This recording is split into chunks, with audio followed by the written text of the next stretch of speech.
ഭയങ്കര ഒരു ബ്രേക്കിംഗ് ആയി ആ കുട്ടിയുടെ ലൈഫിൽ.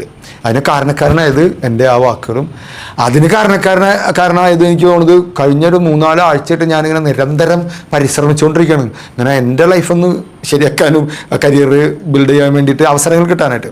അപ്പോൾ ദാറ്റ് വാസ് സോ ഒത്തൻറ്റിക്. ഞാൻ പറയുന്ന സമയത്ത് ഞാനത് ഫീൽ ചെയ്തിട്ട് തന്നെ പറഞ്ഞു, കാരണം എൻ്റെ അനുഭവം അങ്ങനെയായിരുന്നു.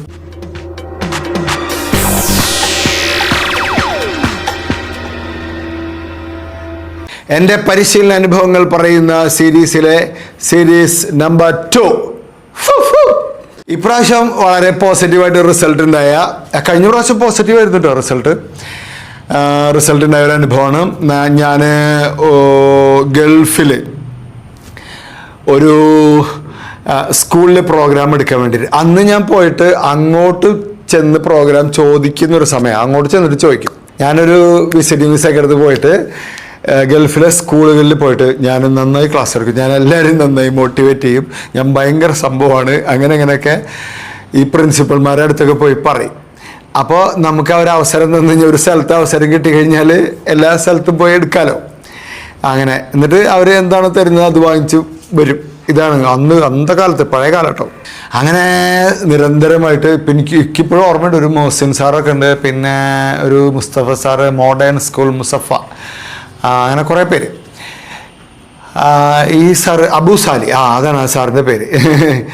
അങ്ങനെ ഈ സാറ് ഞാൻ ഒരു പ്രാവശ്യം പോയി. അപ്പോൾ സാറ് അടുത്ത ആഴ്ച പോയോ, അടുത്ത ദിവസം പോയോ, ഞാൻ അടുത്ത ദിവസം പോയി. ഞാൻ പറഞ്ഞു, സാറേ ഞാൻ നന്നായി എടുക്കും, 2 ദിവസം കഴിഞ്ഞിട്ട് പോയോ. ഇപ്പോൾ എന്നെ വിളിച്ച് സ്വീകരിച്ച് അങ്ങോട്ട് കൊണ്ടുപോകും എല്ലാവരും. പക്ഷെ അന്ന് നമ്മൾ അങ്ങോട്ട് പോകണം. അങ്ങനെ പോയി. അപ്പം എന്നോട് പെട്ടെന്ന് എന്നോട് ഒരു ദിവസം വിളിച്ചിട്ട് പറഞ്ഞു, അതെ 2-3 ടീച്ചേഴ്സ് ലീവുണ്ട്, അഭിഷാദ് വന്നിട്ട് ഞാനൊരു 1 മണിക്കൂറിൻ്റെ സെഷൻ തരാം, അത് എടുത്തോ, എന്നിട്ട് അതിൻ്റെ ഫോട്ടോസൊക്കെ എടുത്തിട്ട് പൊക്കോ, പൈസയൊന്നുമില്ല, നിങ്ങൾക്ക് ഗൾഫിലൊരു പ്രോഗ്രാം ഇങ്ങനെ സ്കൂളിൽ ചെയ്തു എന്നുള്ളതിൻ്റെ ഒരു സംഭവം കിട്ടും. ഞാൻ ആഞ്ഞു പിടിച്ചു, കാരണം കഴിഞ്ഞൊരു 3-4 ആഴ്ചയായിട്ട് ഞാനിങ്ങനെ ശ്രമിച്ചുകൊണ്ടിരിക്കുക ഒരു അവസരം കിട്ടാൻ. അപ്പം തന്നെ ഡ്രസ്സും മാറി ഞാനൊരു ടാക്സിയിൽ നേരെ സ്കൂളിലെത്തി. അവിടെ ചെന്ന് ഞാൻ ക്ലാസ് എടുത്തു.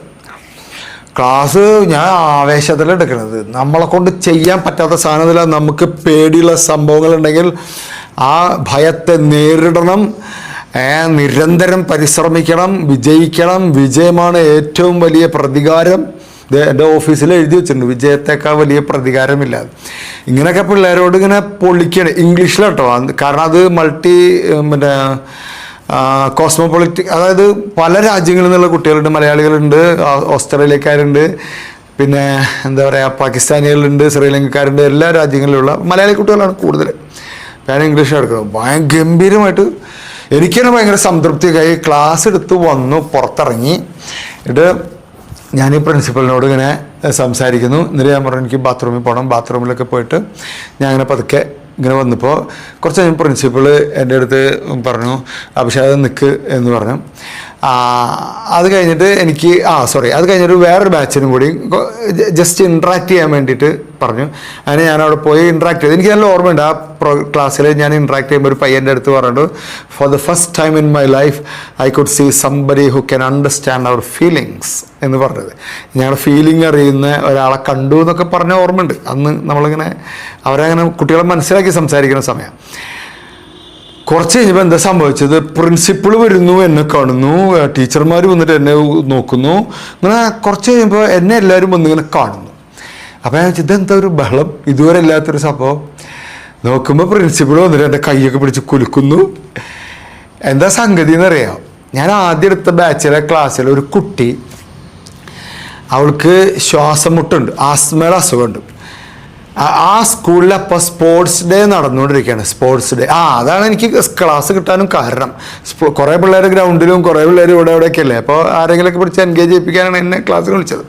അപ്പോൾ ഈ സ്പോർട്സ് ഡേയിൽ പങ്കെടുക്കാണ്ട്, ഈ ശ്വാസം മുട്ടുള്ള കാരണം ഒന്നിലും പങ്കെടുക്കാണ്ട് ഇങ്ങനെ ഇരിക്കുന്ന, വർഷങ്ങളായിട്ട് അസുഖക്കാരി എന്ന ലേബലിൽ ജീവിക്കുന്ന ഒരു പെൺകുട്ടി, അവൾ ഈ ക്ലാസ്സിലുണ്ട്. അവൾ എൻ്റെ ക്ലാസ് കേട്ട് മോട്ടിവേഷനായി. അതായത് നമുക്ക് പറ്റൂല എന്ന് മറ്റുള്ളവർ പറയുന്ന കാര്യങ്ങൾ ചെയ്യണം എന്നൊക്കെ ഞാൻ ആ ക്ലാസ്സിൽ പറഞ്ഞിട്ടുണ്ട്. അവളത് അവളെ ലൈഫുമായിട്ട് കണക്ട് ചെയ്ത് എൻ്റെ ക്ലാസ് കഴിഞ്ഞ് ഞാൻ ഇറങ്ങിയിട്ടുണ്ട്. ഇവള് നേരെ പോയിട്ട് ഹൈ ജമ്പിന് പേര് കൊടുത്തു. ഇപ്പൊ കൊടുത്തു. ഹൈ ജമ്പ് മത്സരത്തിൽ പങ്കെടുക്കുകയും ചെയ്തു. സെക്കൻഡ് കിട്ടി. ഈ വിവരം പ്രിൻസിപ്പളിനോട് ഇവള് വന്ന് പറയുന്നത്, അതായത് അസുഖക്കാരിയാണ്, അവൾക്ക് നടക്കാനും ഓടാനും ഒന്നിനും പറ്റില്ല, ആസ്മ ചുമക്കുന്ന കുട്ടിയാണ്.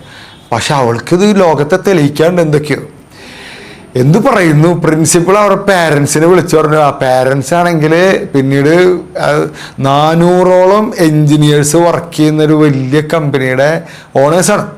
അവരുടെ എന്നത്തെയും ഒരു ബുദ്ധിമുട്ടാണ്, വിഷമാണ് മോളുടെ ഈ അസുഖം എന്ന് അവർ പറഞ്ഞുണ്ടാക്കുന്ന സംഗതികൾ.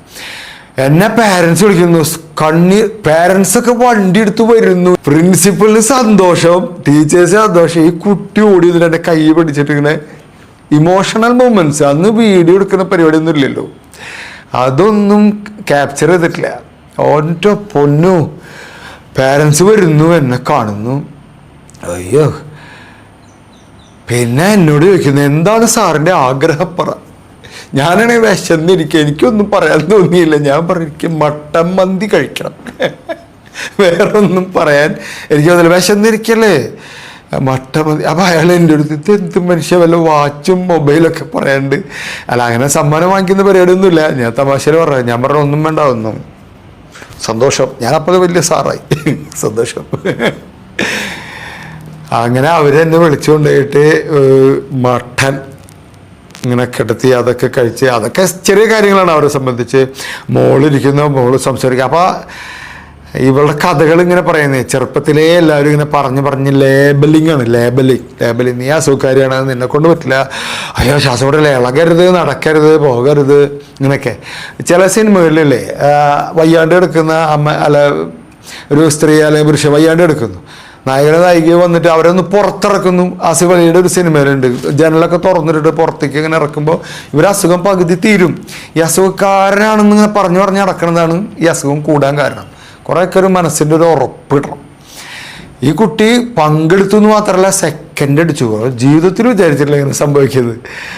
ഭയങ്കര ഇമോഷണൽ മൊമെൻ്റായി. ഇപ്പോഴും ആ ഫാമിലിയായിട്ട് ഒരു കണക്ഷൻ സൂക്ഷിക്കുന്നുണ്ട്.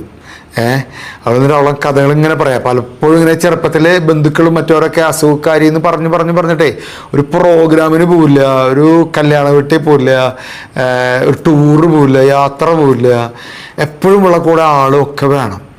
പക്ഷേ അവളെന്നിട്ട് പറയാം, so I will have new life. ഇത് അവളെ ആഘോഷിക്കും. അവളെ ഫാദറും പറഞ്ഞു, ഇത് ഞങ്ങൾ ആഘോഷിക്കും. ഇവള് ഹൈ ജമ്പിൽ പങ്കെടുത്തു, അതായത് ശ്വാസമുട്ടുള്ള കുട്ടി ചാടി. അത് ഭയങ്കര ഒരു ബ്രേക്കിംഗ് ആയി ആ കുട്ടിയുടെ ലൈഫിൽ. അതിന് കാരണക്കാരനായത് എൻ്റെ ആ വാക്കുകളും, അതിന് കാരണമായത് എനിക്ക് തോന്നുന്നത് കഴിഞ്ഞൊരു 3-4 ആഴ്ചയായിട്ട് ഞാനിങ്ങനെ നിരന്തരം പരിശ്രമിച്ചുകൊണ്ടിരിക്കുകയാണ്. ഇങ്ങനെ എൻ്റെ ലൈഫൊന്ന് ശരിയാക്കാനും കരിയർ ബിൽഡ് ചെയ്യാൻ വേണ്ടിയിട്ട് അവസരങ്ങൾ കിട്ടാനായിട്ട്. അപ്പോൾ ദാറ്റ് വാസ് സോ ഒത്തൻറ്റിക്. ഞാൻ പറയുന്ന സമയത്ത് ഞാനത് ഫീൽ ചെയ്തിട്ട് തന്നെ പറഞ്ഞു, കാരണം എൻ്റെ അനുഭവം അങ്ങനെയായിരുന്നു. അത് റിസൾട്ട് ഉണ്ടാക്കി. അപ്പോൾ അതാ പറഞ്ഞത്, ആ ജോലിയിലെ ഇപ്പം നമ്മൾ ഇപ്പം എത്തി നിൽക്കുന്ന ഈ അവസ്ഥയിലെ കുറേ അനുഗ്രഹങ്ങളാണ് അതൊക്കെ. അന്നത്തെ ആ കുട്ടിയുടെ പേരൻസിൻ്റെയും ആ പ്രിൻസിപ്പളിൻ്റെയൊക്കെ ഒരു അനുഗ്രഹമായിരിക്കും നമുക്ക് ഇപ്പോഴും പിന്തുടർന്ന് കിട്ടുന്നുണ്ടാവുക. ഓക്കെ.